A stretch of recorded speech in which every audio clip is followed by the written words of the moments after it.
Welcome to episode 122 of Let's Talk Geek, recorded on 27 February 2013. In the show, the HTC One has been announced. What hath HTC wrought? We do a BlackBerry Z10 review, sort of, and meteorites. Thanks for watching.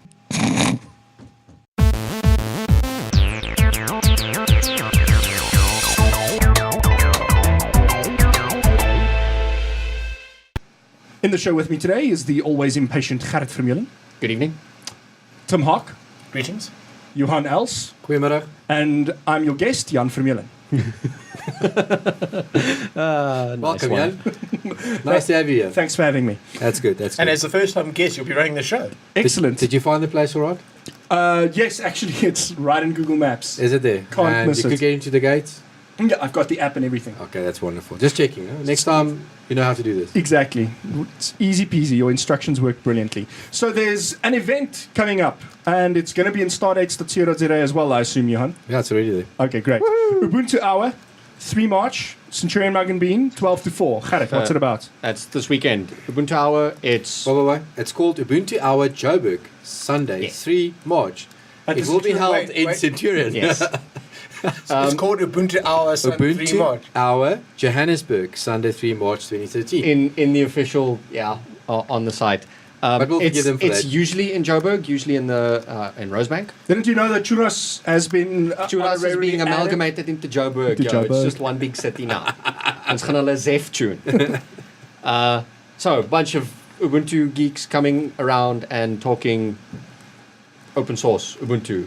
Is this general discussions? Is General it a Q&A discussion. This is session? no. It's general discussion. We're coming just a bunch of people, either Ubuntu users, developers, whatever. Good having place a to cup get of good coffee. advice. Yes, there are. Good place to make contacts on people that can help you. Yes, So indeed. anybody out there that really want to get away If from you wanna- Windows 8 and you if want to you run an wanna operating system link that up- works, If you want to meet So in the other words, people, everyone who's using Windows 8. yeah. if you want to meet the people involved in the Ubuntu community AFK, then you should come join us.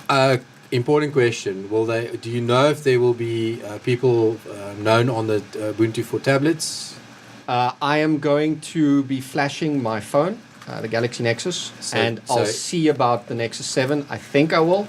I just have to check about because it's going to wipe everything. So that's maybe the best excuse to go and have a yes, cup of coffee. I wanted to mention that as well. I'm going to have my Okay. phone with Ubuntu Touch there. I think I'll have my Nexus 7 with Ubuntu Touch as well. So you can come and check it out. It is obviously very alpha. Pretty much nothing's working at the moment. It's all just mock-ups. Okay. But you can get a feel for it. You Like can- the Contacts you get a app, for look at it. example. Can't add contacts. Yeah, you can't. It's most of it is just PNGs. Okay. Does your I know it's probably not. Does your Wi-Fi at least work? So you can get online. Wi-Fi does, 3G doesn't. Quick question from the RC, are the booth babes? Yes, there will be booth babes. We'll ask Mug and Bean. At Mug and Bean. I'm going to move us swiftly along from this topic. That's what's going to happen. This is what happens if I go away for just a second to send a tweet. So this takes us into the Quick Geek. Mixer, are you ready? Let's talk geekers. Are you ready? Yes.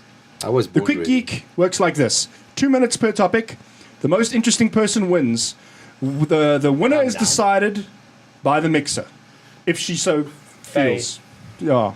As soon as the mixer opens their mouth, I think people will realize that the mixer is a she tonight. One night only.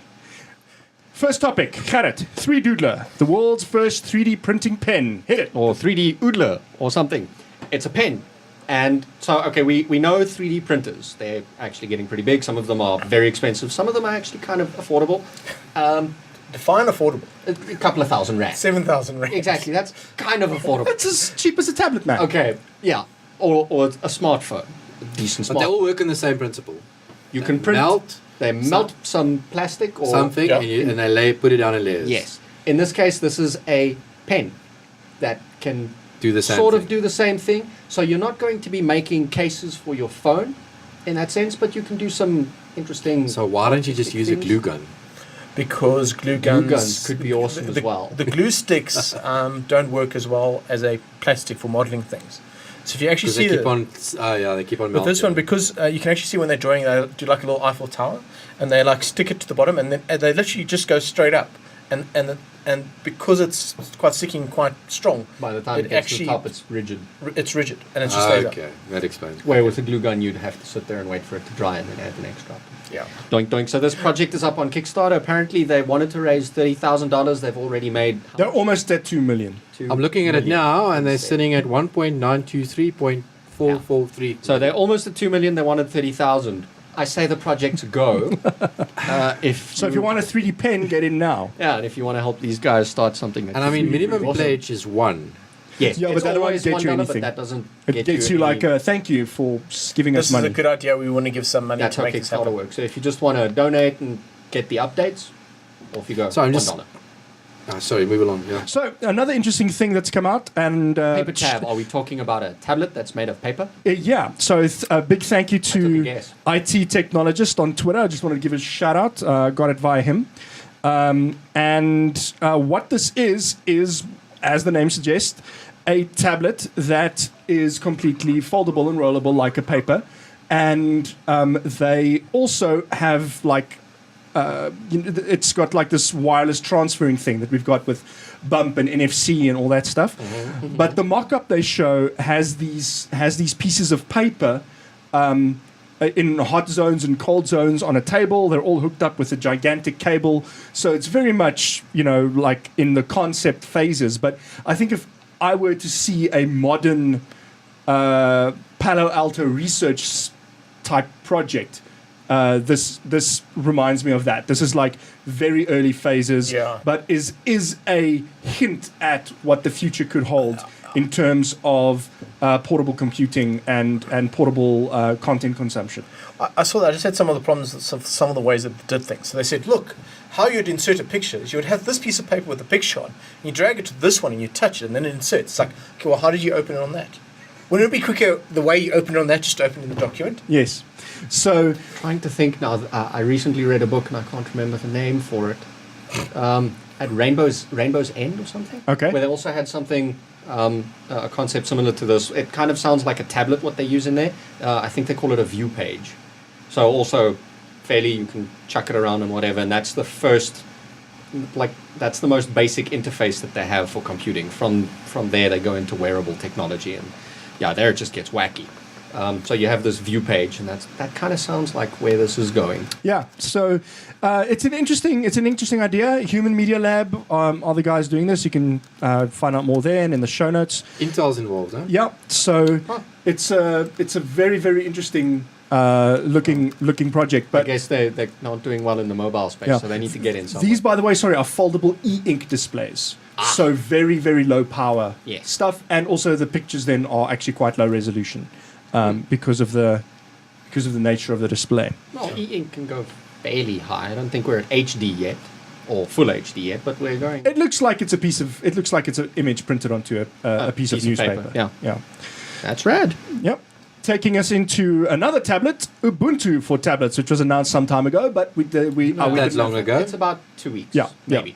So Last week. No, it was supposed to be in last week's show, but we didn't talk about it because we Yes. didn't have power. yes. Oh, So is it now? Sorry. yeah, yeah. Yes. So take us through it, Gerrit. What's of note here? Okay, let me try and think about this one. The hardware that they were showing it on was obviously Nexus hardware. So Nexus 10, right? They were showing it on Nexus 10. And I think Nexus 7 at one point as well. That might Sure. have been Ubuntu for phone. Nexus 7 and 10 are they're going to, along with the Nexus Galaxy Nexus, Nexus 4, Nexus 7, Nexus 10, that's the hardware that they're using at the moment. That's what they're developing on. and that's what ISOs have been released for, yes. right? So, I mean, to install this is ridiculously easy as well. You add a PPA and you tell the thing go. Okay. And yeah, APK. So, no, PPA. Sorry, did I say K? No, you said PPA. PPA. A Add it- public. So, to your Ubuntu PPA list, add one. Oh, And then you okay. tell the From thing install Ubuntu it to my install phone. it. You plug it in, you tell it install, off it goes. It's ridiculously easy. They've made it really easy. It's one command. How do you Okay. get back to Android? There's another flash for that too. Interesting. And if you want to go to clean Android, go to Google's site. You're using Nexus device. Download the the image from them. There's a script, a Windows script and a shell script. Type that in, and it flashes everything for you: the radio, the bootloader, the whole shebang. Nice. But this is essentially the Ubuntu for phones we were Ubuntu for talking phones that they're doing for tablets. Yeah. They're taking this the whole 9 yards. So they're going phones, tablets, TVs, desktops. They want this interface to scale across devices, across different form factors. And but we've got the same problem as with phones in that there are no hardware manufacturers for this yet. And it's a very early concept. They're talking with people at MWC, or have been talking at MWC, and with phones they were talking at CES and probably at MWC as well. And It's a very early concept, so what you can download at the moment is also, most of it is mocked up. Most of the stuff that you can look at, you can look at. It's a PNG or something. It's just an image. It's not really something you can interact with, but you can see kind of which direction they're going. They're opening up the code as well, so they're looking for development from the community, which is really cool. It's not something that they're just trying to build behind closed doors, then release it. They're also crowdsourcing the design. So they're like, this is our design direction, but you can influence it. Yes. Very interesting. Also worth noting is that bloggers and the media are calling this Ubuntu Touch. Yeah. Just like to give it a collective name. Yeah. So that we don't refer to Ubuntu tablet. The other big news in South Africa, coming back home, is internet. VDSL prices have come out. So for those of you that have cracked the nod, I'm fortunately outside of the VDSL area. Otherwise, I'd be paying $3,000 a month for VDSL access now. What? Yep, so prices have been announced. Initially, Vox only released capped pricing. And we were wondering if there would be uncapped pricing, and MWeb and Telkom have both announced uncapped VDSL pricing. As I recall, Telkom's prices were better than MWeb's prices. Yes. So slightly. $100,000. Yeah, a couple of $100 cheaper than MWeb's prices. So, yeah, there's going to be a spat about... Does Telkom have a soft cap? No. So they have a soft cap. There's a soft cap option for cheap. This is, if you compare uncapped with uncapped. Yeah. Telkom is a couple of $100,000 cheaper. Yep, so we've got pricing comparisons up, and it's going to be in the slides. We'll go through them quickly. You can pause and take a look. You're looking at thousands of rands for 20 megabit per second and 40 megabit per second uncapped lines. Yep, and I would have totally signed up if that's in my area and just coughed up the money. 3,600 Rand a month. What does that give you? 40 meg uncapped data. One question I want to ask with the ADSL, what is the up speed? Yes, so very good question, and I did want to put that in the show notes, and I completely forgot to do it. Thankfully, the guys in the office have been on the ball, and they totally asked Telkom what it's going to be. Totes. And the upload speeds is going to be on a 40 megabit per second service, is going to be 3 megabit per second up. Yikes. So... the maximum upstream speed on 10 megabits per second was still 1. 20 megabits per second is 2, and 40 megabits per second is 3. So LTE is still going to give you a far better upstream speed than VDSL is going to. So that's something for us video uploaders to keep in mind. Has anyone asked them why? I think it's just got to do with the fact that South Africa and Africa in general is typically more consumptive when it comes to high bandwidth services. Do you know why we're more consumptive? But okay, so I have it's 40 because meg. we can't upload. It's 40 meg down, so let's give me some of that up. If we can get ICASA, we're moving out of our 2-minute limit here, but if we can get ICASA to put some pressure on stuff like Bitstream and local loop unbundling, then maybe we can see other guys offering competitive services to Telkom that swaps the... Do you want to come back to this topic, or can I now stretch the time a little bit? Stretch the time a bit, go for it. Okay. Ranty. So the bigger benefit now is I'm seeing that Roy Scroll, which is my exchange, or I can get VDSL. Not yet. Those are what's planned to be running on. Very hush closed. Littleton's also on there. Littleton, Doornkloof. Okay, good. Can I just get to my question? No. Yes. The nice benefit now is I've got my home line. I've got a 4 meg uncapped service that I'm paying MWeb for, all right? But my line is linked to 10 meg. So I'm actually getting 1 meg up. So I'm only getting 4 meg down, getting 1 meg up. I see the line rentals is the same price as ADSL. Really? It looks a bit more expensive to me. It's slightly more expensive than 10 meg ADSL. No, I'm paying 536 for 10 meg. Really? Yeah. So it's 4 Rand more. I've completely lost track. Okay. So it's 4 Rand more. Yeah. Okay. Well, remember, that might be excluding your Telkom... No, there's a 148 for the line rental and 540 for the VDSL. I'm sure I'm paying 536 now for the ADSL. Okay, this doesn't matter. Yeah. So if I can upgrade my line to 40 meg, I could get my 4 megs down and 3 megs up. If MWeb allows. If this is going to go through a different IPC. I don't know. I think it is There's a a completely question. different wholesale product, as I understand it. I'll ask and I double would check. imagine it goes through the same IPC, but your main thing with that But you're would not going to be, if you've got VDSL, you won't be able to load an ADSL account. Definitely not. If that's what you're Why asking. not? Because it's a completely separate Because the current wholesale If it's on service. the same I've got a IPC, friend it's who gotta had be the a same. 40 meg. They upgraded him, but he had a normal ADSL and a normal ADSL account Really? when they did the trial. I'm fairly Okay. sure that's not going to be There's allowed a in the question future. because if it's the same IPC, it will be the same login. Why They won't separate split it? Someone Hey. in IRC says, I think Web Africa said ADSL accounts will run on VDSL. Oh, really? Okay. Yeah. All right. There we Interesting. go. There's a soul. Moving along Yeah. to expensive people. Are we buying slaves? So, Quiet, not public. how soon until the $6 million man is real? So, some interesting stories coming out. Okay, now just for the very young audience, who's a $6 million man? Educate me. So, this is a series. Keep From, Austin. He doesn't this know. is a series from way back when. About Man van Staal. about a bionic man. And so some stories came out last week about a mind-controlled prosthetic arm that lets amputees. And the really cool thing about this arm compared to the previous mind control ones, this is not just control of the arm, it also has feedback back, Yes. giving back into your nerves, where they've attached it to the nerves at the end of the arm. What kind of So feedback you- does that give you? So you can actually feel. Huh? So you can Yeah. actually touch. Look, not incredibly well, because I know apparently quite the biggest problem is they can't make the electrodes small enough from other Yeah. things read. But you can mostly now get pressure back and sense. You're not going to crush the bottles and things like that. They've got the same on a Don't hand. crush my bottle, please. So they've also got a bionic soul. hand that can let people feel now in the hand itself. So not just in the arm, but So in they the got a hand leg. as well. So And this costs how much? there was obviously no talk of price, but this For some people, this is price will not exciting be to the me. problem. You know, like outside of the world of the next smartphone and the next release of an operating system and the next app. There's some really big advancements being done in the world of Yes, technology. but eventually next he's going to piece of start glass. asking those ethical questions of, if I have a good arm and the prosthetic arms are now better than my arm, Yes, Deus Ex. will I be Yeah. allowed to replace Chop it? off your own arm and put a better one I on. think we can go the world of System Shock and Bioshock and Deus Ex, But but it has to be better than your then arm, and that's it isn't going right to now. start raising all sorts of questions about locked bootloaders. For those of you who weren't here for the live show, we had a whole discussion before the show started about UEFI and Secure Boot. Yeah, never mind that. What this is actually going to start this question is about hacking other people's arms.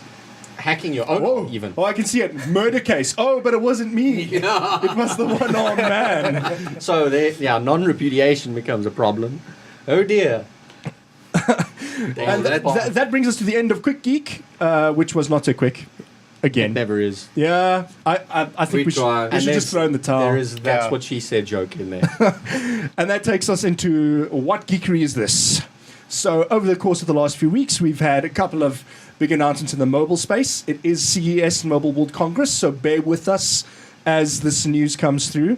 If you're not into mobile that much, it is the big RSS news. feed has been going. Yes, This morning I HTC went up One. to 200 things. Why is this kid thing getting so much airtime if it's the same as the One Egg? It's not the same as the One Is X. not the same as the One X. It's firstly, it's an all metal design, so it's got an all metal back, which is Okay. something that's unheard so of. HTC have been building up to this type of all metal design. The Legend had it. The One X had the single design, but it wasn't metal yet. Yes. And I think the reasoning why they haven't done a full metal thing is probably because of antenna issues. Yeah, it's RF. As soon as you do a full metal casing for a phone, Faraday's you start cage. running into you start running into problems with antenna the gate problems. Yes. So, I already put it down in Twitter. I'm predicting there's going to be a massively overblown antenna gate problem with the HTC One. Antennas are built into the back cover apparently to get around this Get issue. better signal. Okay, but they've gone solid unibody a while ago, so Yes, so they're they're not done the worried about unibody. joining the back panel No, to. and unlike the HTC One X, so yeah, I guess the naming can be a little confusing. But unlike the One X, the camera This is doesn't great. protrude from the back, which is much better because there was a lot of scuffing and scraping And eventually my camera lens, now my HTC One, takes very poor photos. 1X. Because of my HTC One X, because of the scuffing on the lens, I think. Just call it Hawks. Yeah, the hawks. The Hawks.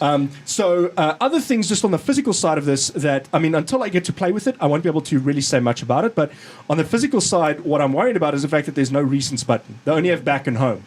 To access your recently used apps list, you have to double tap home. Double tap home, and then to access Google Now, you have to long Come on, press. we're starting to get to. At a certain point, you want to stop losing buttons. Yes. Which is why on-screen buttons. Is that maybe why the Apple's only got one button?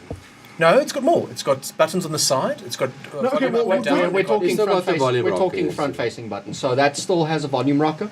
And a power button. And a power button. Probably No- still in its stupid top right it's still location. in the top. It might be in the top middle, actually. Yeah. But it's losing one of the soft buttons that Android traditionally has. And when the recents button actually came into Android with ice cream sandwich, with honeycomb actually, and then traveled into ice cream sandwich, the reason they did that was because recents wasn't a very obvious feature in Android. I remember with my first phone, I stumbled onto it. I long pressed on home and hey, I got a recents menu that popped up. I didn't know about And it. that is my most frequent way of switching between apps. That is one place where I 100% agree with Mark Shuttleworth. You have to have a proper task switcher, a proper recents function. Migo was the first operating system to really get me there. Because you would it get you? it got me. You swipe in and your your open apps are there on a very easily accessible screen. You can pinch zoom it so that you've got either 9 tiles on there, or you can zoom in and it'll give you 8 tiles. The tiles can be eventually made live. This is something the BlackBerry does, which we'll talk about a little bit later, but not as well, I think, as Wait, I've got to come to the most important point on this phone. okay. Stereo. Well, two things. They've added two front-facing speakers onto it. They're obviously pumping Damn. the sound. And they've got Beats Audio. Who's got Yes, they do. Beats have Audio is an equalizer trick. Yeah, Beats Audio It's a is a software software EQ trick. trick. It's But it's nothing going to to do work with hardware. nicely on 2 speakers. No, it won't, probably. It'll probably suck. Okay. Beats Audio usually only applies to headphones. Yes. So it gives you a little bit of Bass extra volume boost. and bass boost on your Yeah. headphones. So Ah, I no, tend to yeah, they've switch got it Beats off. Audio, yeah. Yeah, it does have. You can see it on the back of the phone in the Yeah, pictures. yeah. Now, on the software side, what HTC does is very interesting. One other thing on the hardware side, Yeah. the camera. They're making a big deal about it. Oh, It's image chip 2. No, not just image chip 2. It's a 4 megapixel camera, and they're calling the tech they use on it ultra pixels. So, as we know, making pixels bigger or having more pixels on a camera isn't a way to generate It better just photos. really speaks to sensitivity. Yes. Provided it your means sensor. you're getting more data. Yes. Okay, But, so what are they talking about? now the problem with this is you still have a limited size sensor. So you have a very small sensor with a whole lot of data that needs to fit onto that sensor. And the more pixels you have, the more noise you're going to be generating. So you're getting more signal, you're getting more noise.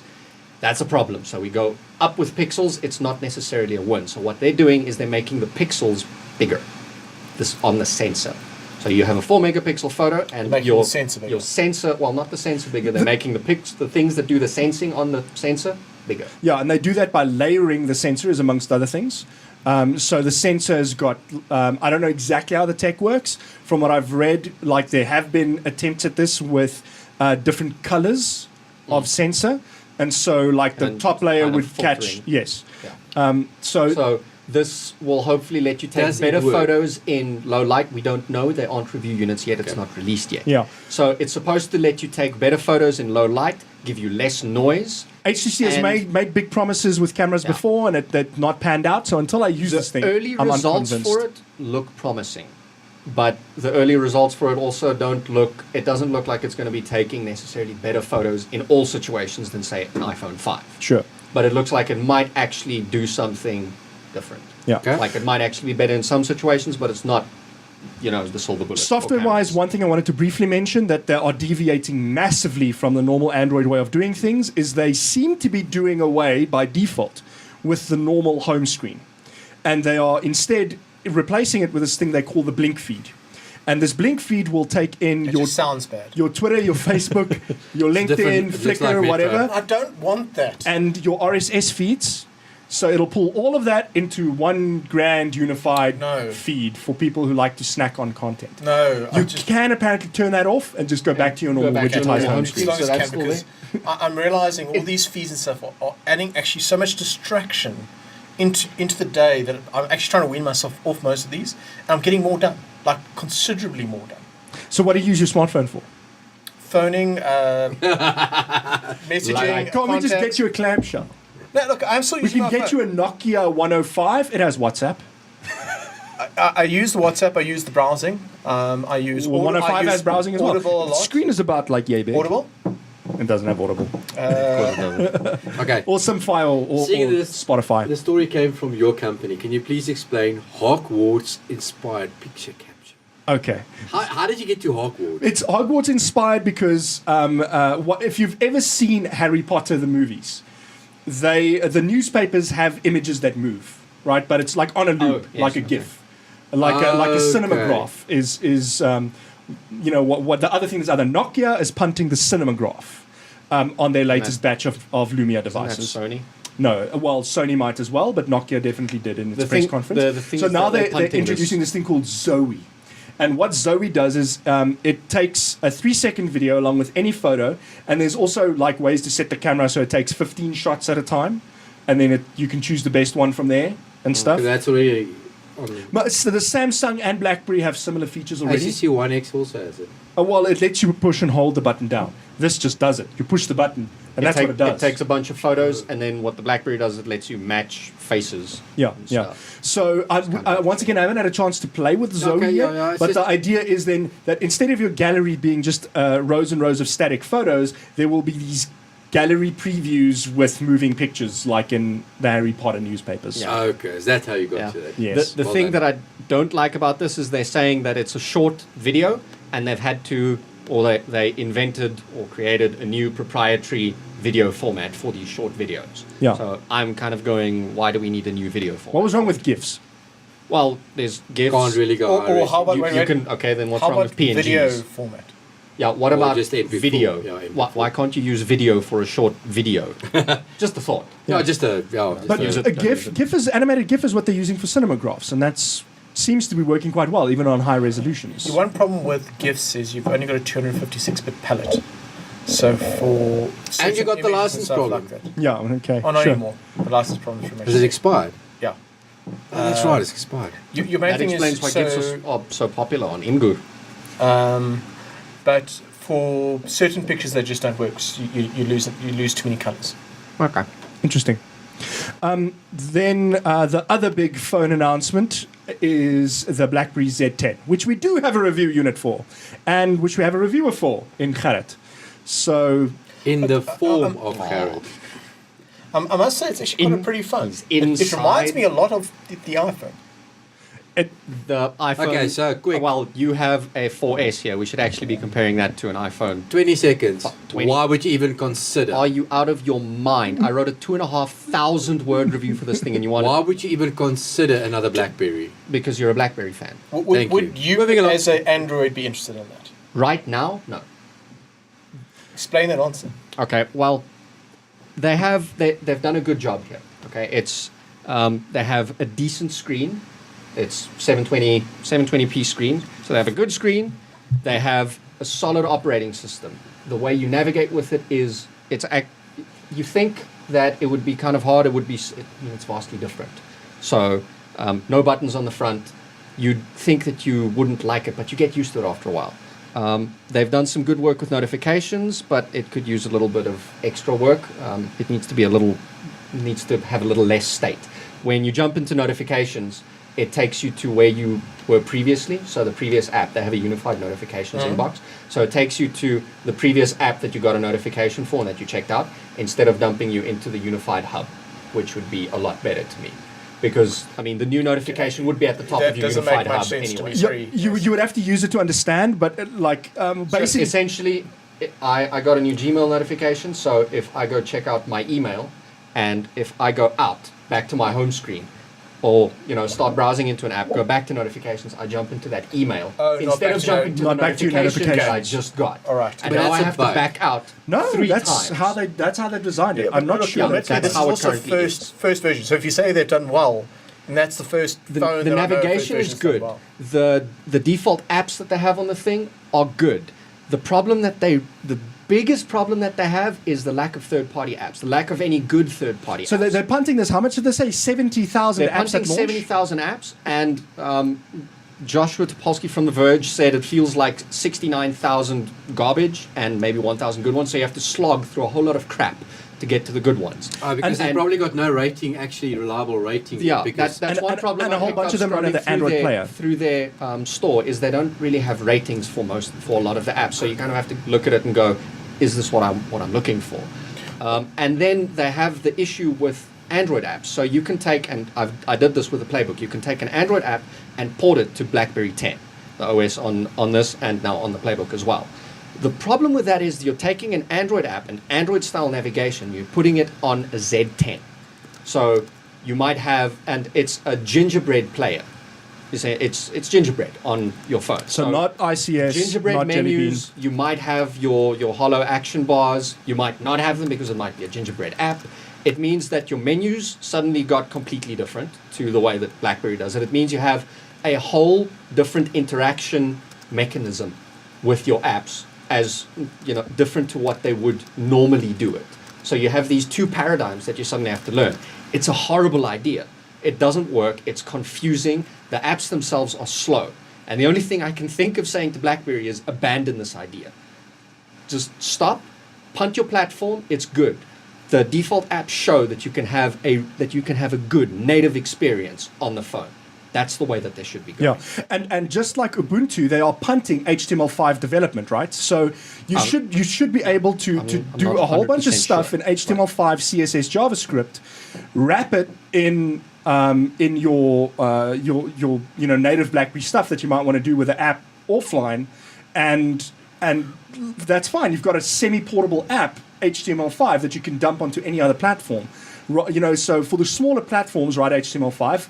And have that online. Theoretically, write HTML5 for Android as well. Yeah, but I would say for the bigger platforms, try to support native functionality where you can. But Yeah. for the smaller ones, The thing you is- can just dump HTML5 on there and it'll work just fine. So, Yeah. I think and they actively encourage it. you So. need to optimize it. The one thing I would like to mention is that they have a share button in a lot of their apps. So you can share to and from different apps, similar to the way Android sharing mechanism works. And I went and looked at the API. With Android, it's called Intents. So the Intents API, where you can share things between different apps that register themselves with the operating Just system. not their own Google Talk, but Their own Google Talk. Funny story, BlackBerry wrote a Google Talk client. I can share URLs with that. I can share things with that Google Talk client. So that I found is hilarious. So in BlackBerry, it's called Invocation, and it seems to work exactly the same as Android sharing mechanism. So that, to me, is a big up, because that's something no other platform besides Android has done, and it is a massive strength for Android. It's something no one else has been trying to do. Windows Phone and iOS have tried to just build Twitter and Facebook and be very selective about what they build in. But with Android, any app developer can make their app available to share to, and they can from. share to any other app that's registered. It's so powerful, and no one's thought of pilfering it, except BlackBerry. And the day So- Google wakes up and actually fix their own G-Talk app. So good, And, yeah, big and ups. Google Plus And that you can't Messenger. copy paste from. Yes. Google, now that we're on that one, Google should just fix their messaging as a whole. They have Gtalk, they have messaging, they have Google Voice for the people that can actually get Google Voice. So that handles, I think, text messaging, actual SMSs. Yes, it Then you does. have the Google Plus Messenger, which is pseudo text messaging. I mean, it's also over So the web. hopefully there's over a data somebody connection. sitting there hacking away at bringing Google all this Talk. platform into one. They need to get all of this integrated, get all the features from them into one thing so that you can just chat to people, damn it. Yeah, Please, but the thing is, share now into that- it. imagine if Yeah. all our videos were Hangouts and like everything had to go to YouTube and everything had to run through Google Plus. Having some silos is not a bad thing, but we should rant about that another time. That brings us to the end of What Geekery Is This, and takes us into the Q&A. Ingress, how not to get banned. Johan, this has to be you because it's about Ingress. What can I say? I'm hooked.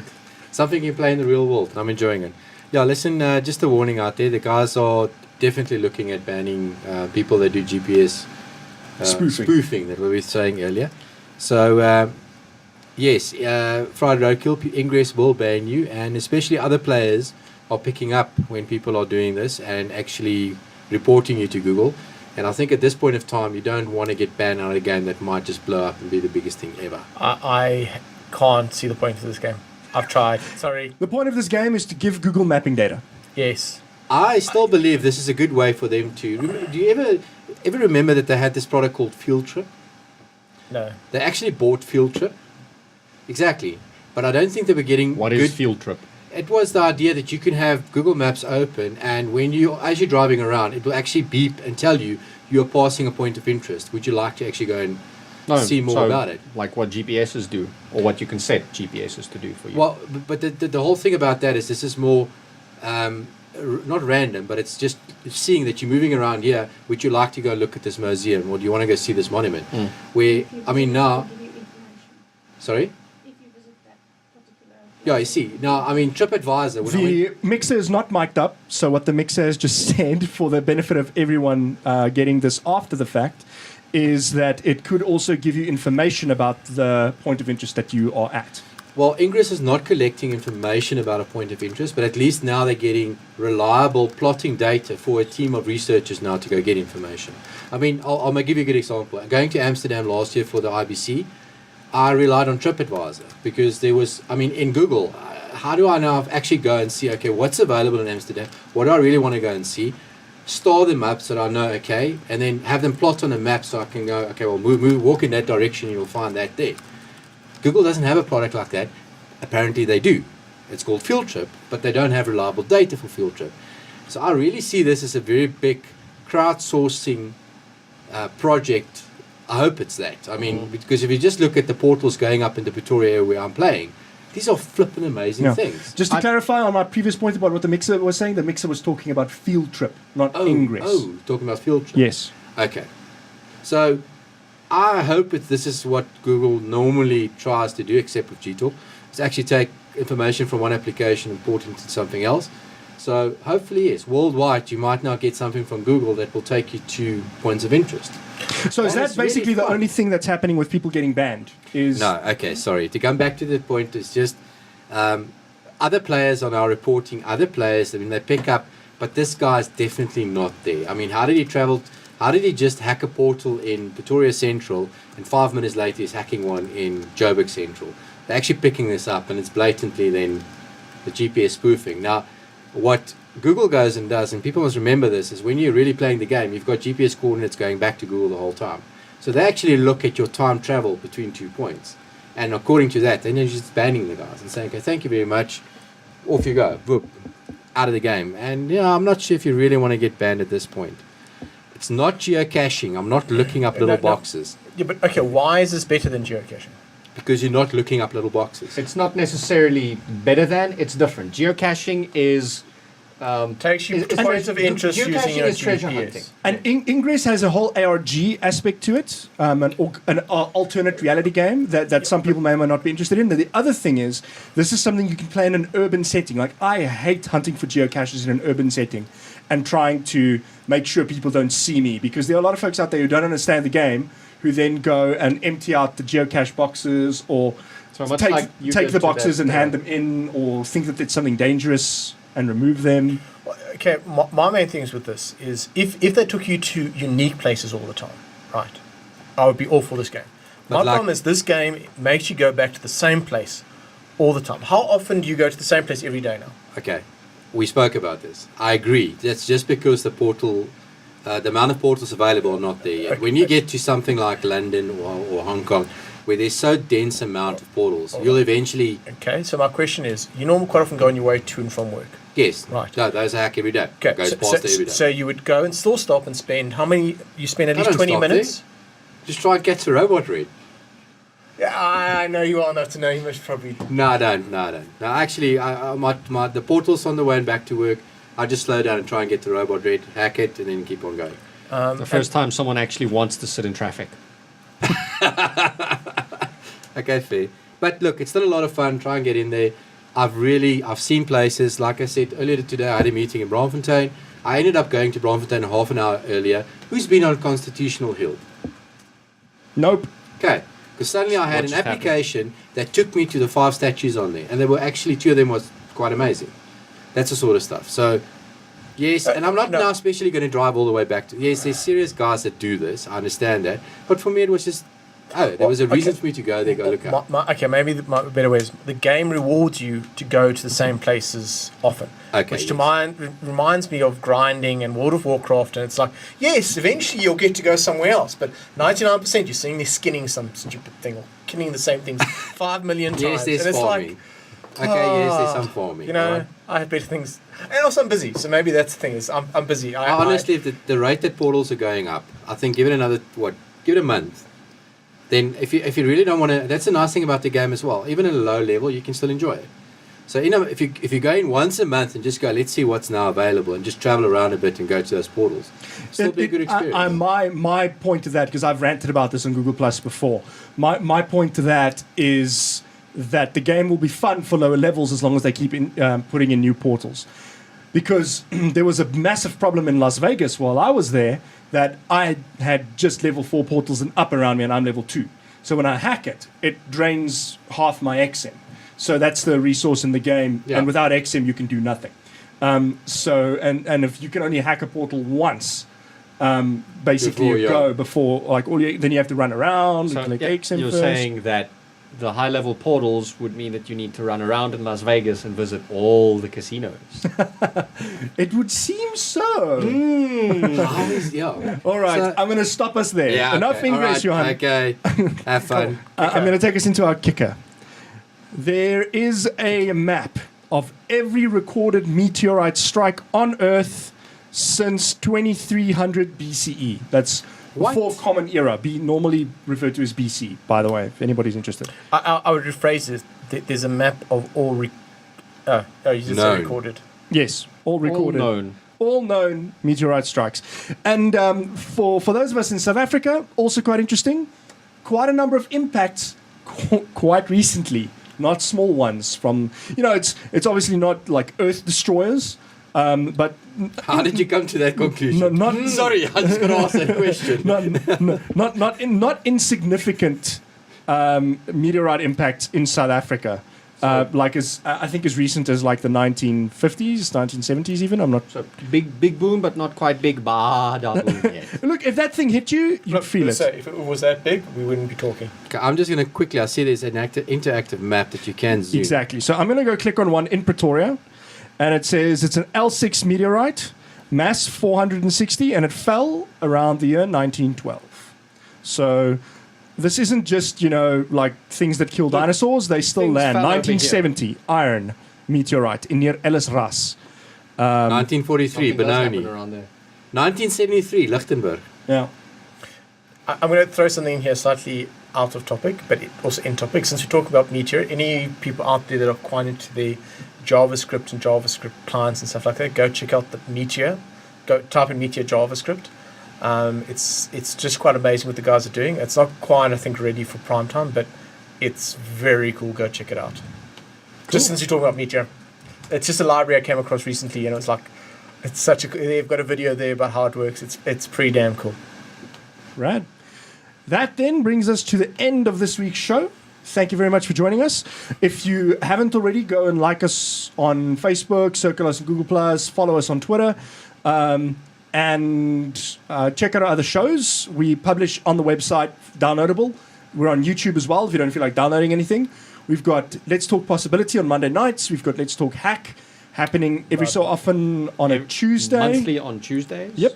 So check I them think- out. What's that? The last Tuesday of every month. Yeah. Well, they had one yesterday, and they released a shirt on software using your Arduino, no, not Arduino, Raspberry Pi to make your own radio station.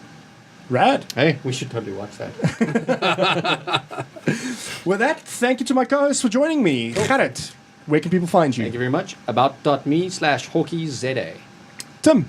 Great signal. It's pretty much. I should stop. Finally, we're trying to get a final version done. It's close. Cool. Johan, where can people find you? www.u-health.co.za. You still have a website and a blog and everything. It's so old school, man. And find me there. I am also relatively old school, but not that old school. I write for My Broadband and spend most of my online time there, mybroadband.co.za. You can also find me on Twitter at JanVZA. it's ill-advised. If you're easily offended, wait, I don't do that on Twitter. Come circle me on Google Plus if you're not easily offended. That's good times. With that, thank you very much for joining us. We'll see you in the next one. Cool. Good night.